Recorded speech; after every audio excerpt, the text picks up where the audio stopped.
அண்ணா பல்கலைக்கழகத்தில் மாணவி பாலியல் வன்கொடுமை செய்யப்பட்டதை கண்டித்து பாஜக மூத்த தலைவர் தமிழிசை சவுந்தரராஜன் தலைமையில் ஆர்ப்பாட்டம் நடைபெற்று வருகிறது. அந்த காட்சிகளை பார்த்து வருகிறோம்.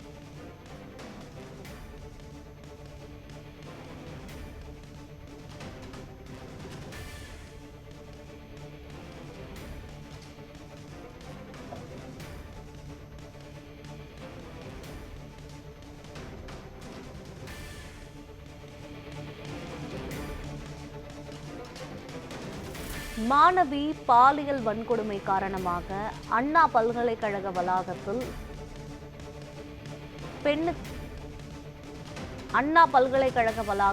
பெண்ணுக்கு பாலியல் வன்கொடுமை நடந்ததாக பாஜக சார்பில் ஆர்ப்பாட்டம் நடைபெற்று வருகிறது.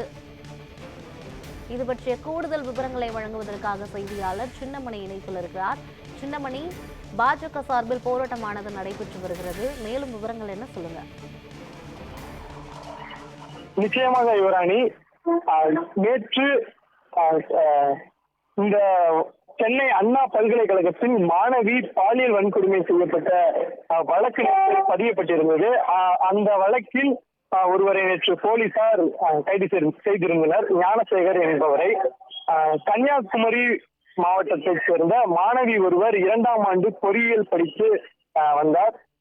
அண்ணா பல்கலைக்கழகத்தில் நேற்று முன்தினம், அதாவது ஞாயிற்றுக்கிழமை பொழுதில் கல்லூரி வளாகத்தில் தனது ஆண் நண்பருடன் பேசிக் கொண்டிருந்த போது அங்கு வந்த மர்ம நபர் இந்த பெண்ணை பாலியல் துன்புறுத்தல் செய்தார் என்று வழக்கு பதிவு செய்யப்பட்டிருந்தது.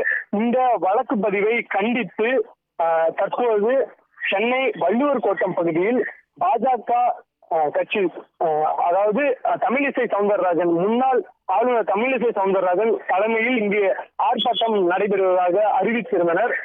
இதனைத் தொடர்ந்து இன்று காலையிலேயே கிட்டத்தட்ட 150க்கும் மேற்பட்ட காவல்துறையினர் முன்னெச்சரிக்கை நடவடிக்கையாக இங்கே குவிக்கப்பட்டிருந்தனர்.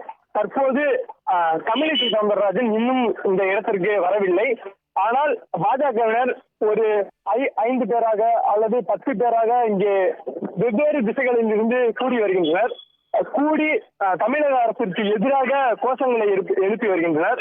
அந்த கோஷங்களை எழுப்புவர்களை ஏற்கனவே முன்னேற்பாடாக நிறுத்தி வைக்கப்பட்டிருந்த காவல் வாகனங்களில் காவல்துறையினர் கைது செய்து இங்கிருந்து அப்புறப்படுத்தி வருகின்றனர்.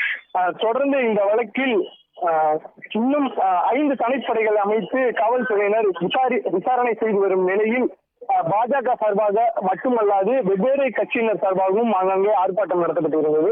அனுமதி வாங்காமல் தற்போது இந்த அறிவிப்பானது இன்று காலையிலே அறிவிக்கப்பட்டிருந்தது. இந்த ஆர்ப்பாட்டத்தை பெருமளவு நபர்கள் கூடி பாஜக செய்யுமாறு திட்டமிடப்பட்டிருந்த இந்நிலையில் தமிழக காவல்துறையினர் பொதுமக்களுக்கு இடையூறு ஏற்படக்கூடாது என்றும் எந்த அனுமதியும் தமிழ்நாடு அரசு சார்பில் வழங்காததனை முன்னிட்டு இந்த ஆர்ப்பாட்டத்தில் ஈடுபட்டு வரும் பாஜகவினரை கொத்து கொத்தாக கைது செய்து வருகின்றனர். யுவராணி, தற்போது பாஜகவின் துணைத் தலைவர் கைது செய்யப்பட்டார்.